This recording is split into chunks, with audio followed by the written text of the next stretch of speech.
You can't even handle household chores, so we might as well get a divorce," Tom said with a smirk as he entered the hospital room. I was connected to various medical devices, and a girl I didn't recognize stood by his side. Little did Tom know, I had assets worth $6 million, and a divorce in this situation would be a matter of life and death for a housewife like me. Fine, he has the divorce papers, I thought to myself. I couldn't be with a man who verbally abused his wife in such a state. I reached into my bag, pulled out the divorce papers I always carried with me, and handed them to Tom with a grin. He accepted them. "Now I can say goodbye to you. I'll be happy with her, so don't worry," Tom said as he wrapped his arm around the girl referred to as Catherine Linden. She sneered at me and said, "Take care, Mrs. O, you're not Mrs. anymore." "Take care, ma'am." With those words, the two of them left the hospital room, laughing. But their happiness would only last for now. Alone in the room, I couldn't help but laugh out loud. Today was Friday, so the divorce would be processed on Monday.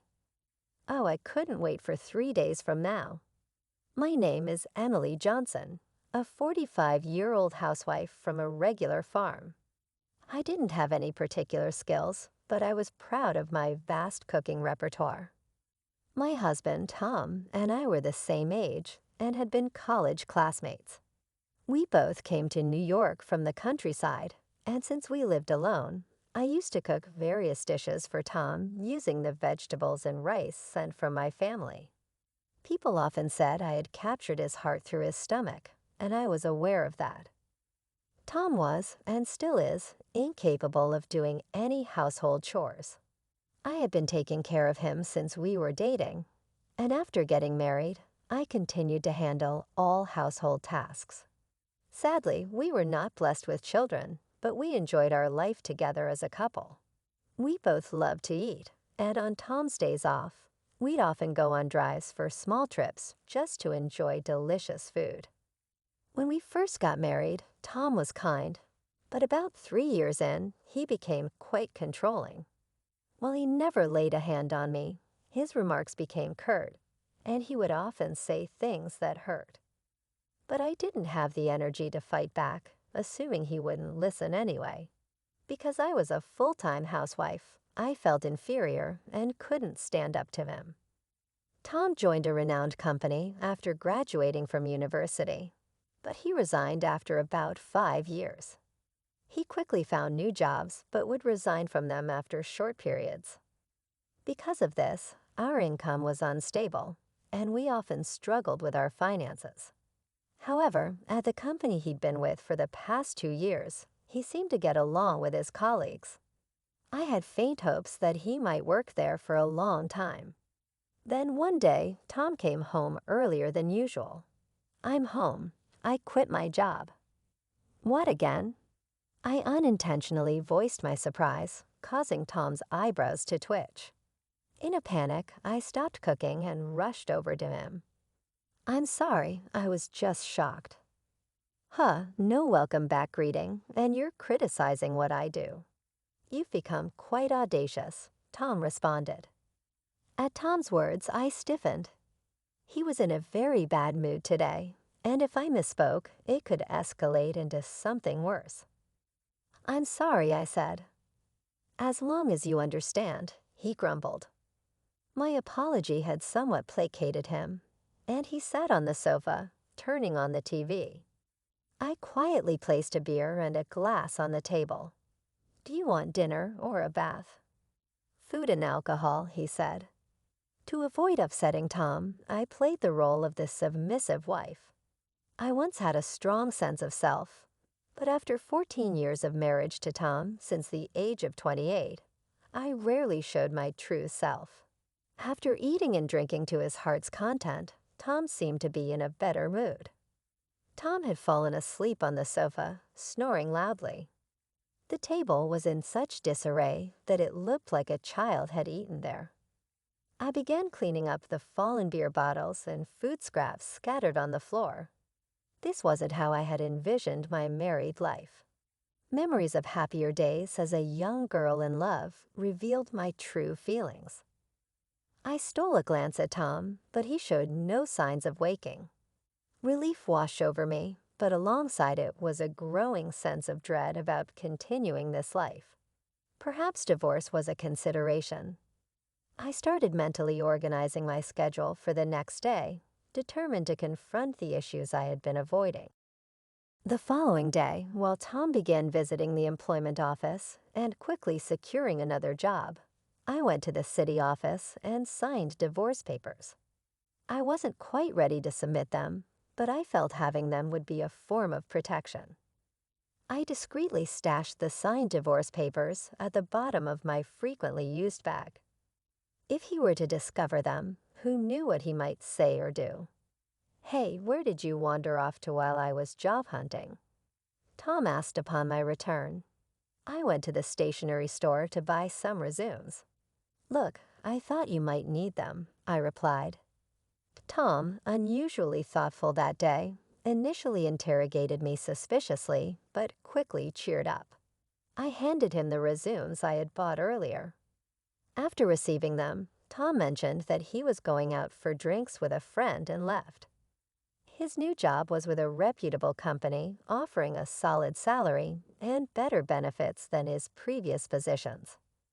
I secretly hoped that perhaps this time he would stick with it until retirement.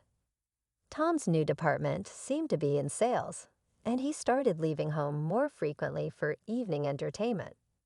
I cherished these brief moments of freedom and gathered the energy to greet Tom with a smile when he returned. One day, I received a call from my mother after a long time. She excitedly told me about an unexpected windfall, $6 million.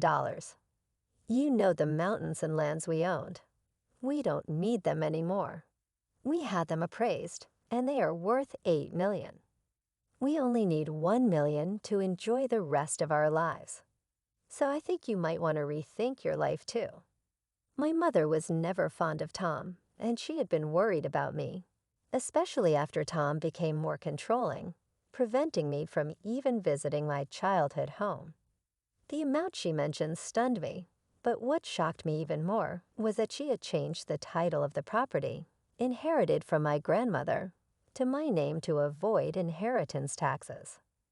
It was a difficult decision whether to tell Tom about the inheritance or to embrace a newfound freedom. About a week later, I was involved in a traffic accident. Thankfully, my life wasn't in danger, but I would need to be hospitalized for about a week. After securing my valuables in the hospital room's drawer, I immediately contacted Tom. "I'm sorry, I got injured." Tom's initial reaction was, "What about my meals?" I almost confronted him for prioritizing his meals over my injury, but I continued to explain. "It seems I'll need to be hospitalized for a week. I'm really sorry, but could you buy your meals elsewhere until then?" Tom's response was far from understanding. "Not even preparing meals for your husband. What a lazy wife." "Oh, wait, I'm coming over now." He abruptly ended the call. I had initially planned to tell him about the inheritance that night, but now I wondered if it might be best not to mention it. As I lay in the hospital bed, surrounded by various tubes and undergoing precautionary examinations, I couldn't help but feel that my intuition about the unfolding events was about to prove correct. Tom's words had cut deep. "You're useless, can't even do housework. Let's get a divorce, and you better pay me compensation." With a smirk on his face, he had said this to me, connected to numerous medical devices. Beside him stood a girl I didn't recognize, unaware that my total assets amounted to $6 million. He should have realized that a divorce under these circumstances would be a matter of life and death for me, a housewife. "Fine, here are the divorce papers," I finally decided. A man who would hurl abuse at his wife in this condition was someone I'd rather not have. I handed over the divorce papers I had kept as a sort of charm, and Tom accepted them with a smug smile on his face. With this, I can finally say goodbye to you. I'm going to be happy with her," he declared, wrapping his arm around the girl's waist, whom he referred to as Catherine. Catherine, the girl with Tom, leaned against him and made fun of me. She said, "Take care, madam." "Oh, you're not a madam anymore. Take care, old lady." They left the room laughing, but their happiness wouldn't last long. In my hospital room, I burst out laughing. It was Friday, and the divorce papers would be processed on Monday. I couldn't wait for those 3 days. As I expected, the weekend passed without any contact from Tom. It was quite peaceful, but I felt restless. I wasn't used to doing nothing. Every time I became restless, the nurses told me to stay calm. On Monday evening, I received a series of calls from Tom. At first, I ignored them, but after about 30 minutes of nonstop ringing, I decided to answer. I told him to stop being so persistent. Tom shouted at me as soon as I picked up. I couldn't help but laugh, which seemed to make him even angrier. Tom was furious about the divorce papers not being accepted. I chuckled and told him that I had previously filed a notice of non-acceptance. I reminded him how he used to casually mention getting divorced whenever we had a fight. I thought it wouldn't be a good idea if he filed for divorce on a whim during one of our arguments. Tom was upset but quickly changed his mind. He wanted me to withdraw the non-acceptance immediately. However, I had decided that I wouldn't just do everything he said anymore. I explained that I couldn't do it until I was discharged, and we needed to go through procedures at the municipal office before I could leave the hospital. Tom's selfish demands made me laugh even more. It seemed like he wanted to register his marriage with Catherine, who he brought on Friday. Tom was panicking, and I asked if her name was Catherine and if she was his mistress. Tom clarified that she was his new wife, and since we weren't divorced yet, she technically was my mistress. I calmly responded to Tom's nonsensical remarks, making him groan.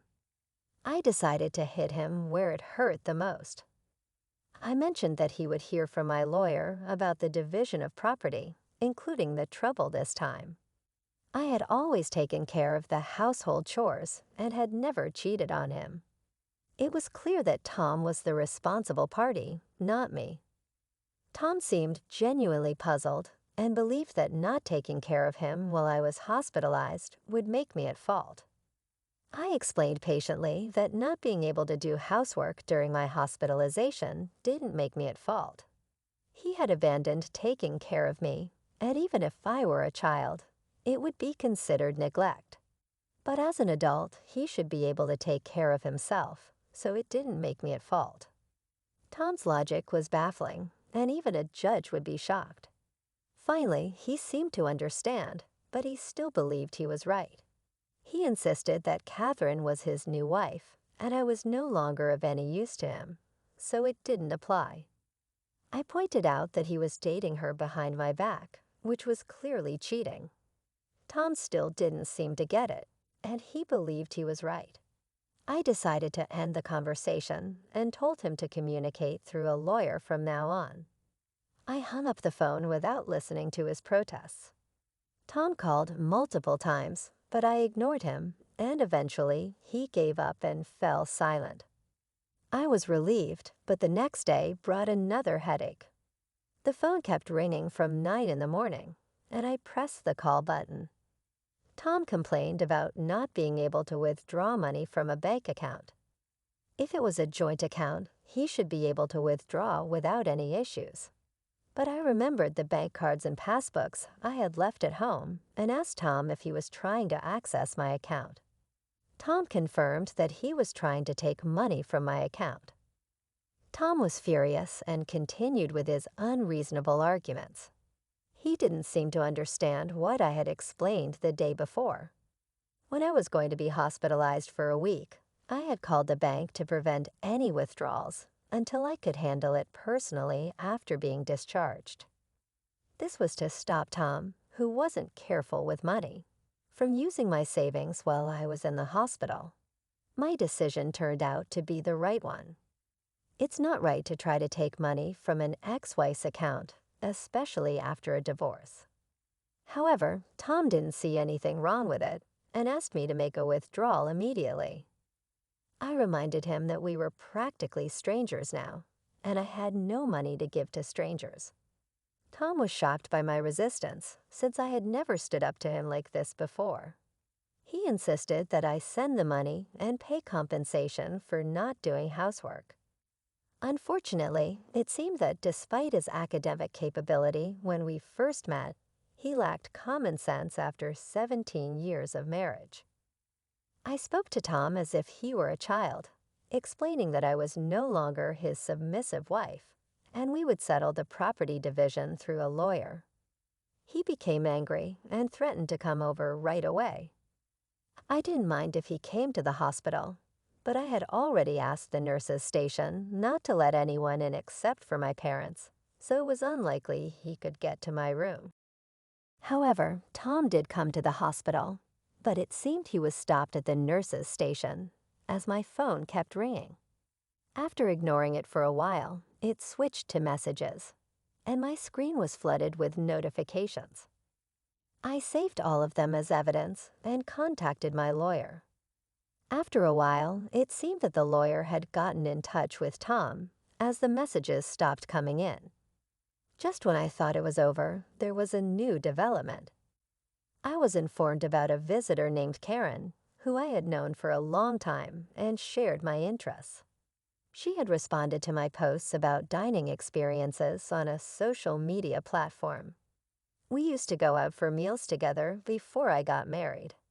She expressed concern about my injury and shared her suspicions that Catherine, the young girl with Tom, was having an affair with my husband. I was shocked and asked her how she knew. It turned out that Catherine was Karen's niece. She had told her sister, Karen's mother, about getting married to a 45-year-old man, and when Karen saw a photo, it was of my husband. I couldn't believe the twist of fate. Karen had already informed her sister about the trouble her niece had caused me. Karen was thinking of demanding compensation from Catherine and assured me that our friendship would continue.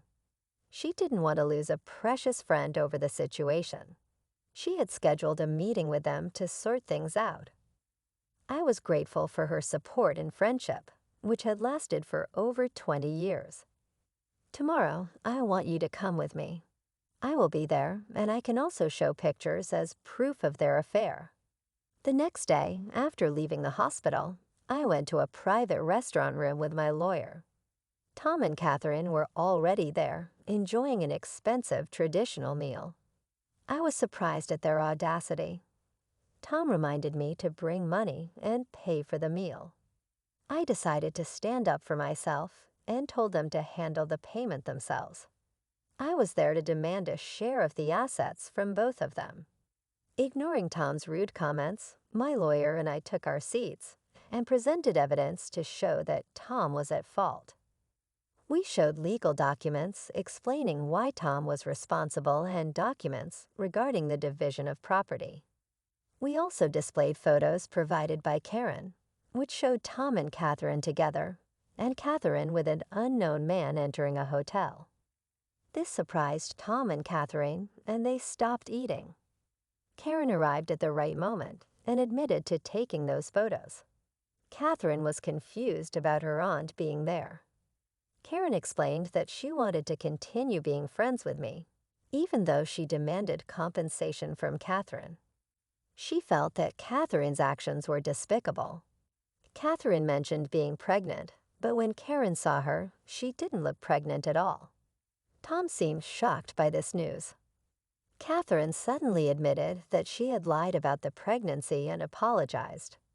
She had been looking for wealthy older men, and Tom was the one who fell for her scheme. She confessed that she had lied about being pregnant because Tom showed no signs of wanting to divorce. Tom was speechless, claiming he had no money to give. Karen mentioned that she would bring Catherine for another apology later and took her out of the restaurant. Tom tried to convince me that he had been deceived and asked if we could start over. He said I couldn't work since I had always been a housewife. I told him I could live without him and that I'd be filing the divorce papers soon. I revealed that I had around $6 million in personal net worth, so I could live comfortably without working. Tom was surprised and wanted a share of my money, but I explained that it was my personal inheritance and didn't count as marital assets. We left and I filed for divorce, ending our nearly 20-year marriage. Catherine later transferred some money to my account, and her mother made her work to prepare the compensation. Tom was disowned by his in-laws and had to take out a loan to pay me. He lost his job due to being with Catherine at a hotel during work hours, and now works multiple construction jobs to repay his debts. I used the money I received for charity and moved to the countryside with the remaining amount. I'm now enjoying a luxurious single life, continuing my relationship with Karen. We plan to stay single and even share a room, go on food tours, and take short trips together. Moving preparations will begin next week, and I'm excited to live life joyfully and true to myself from now on.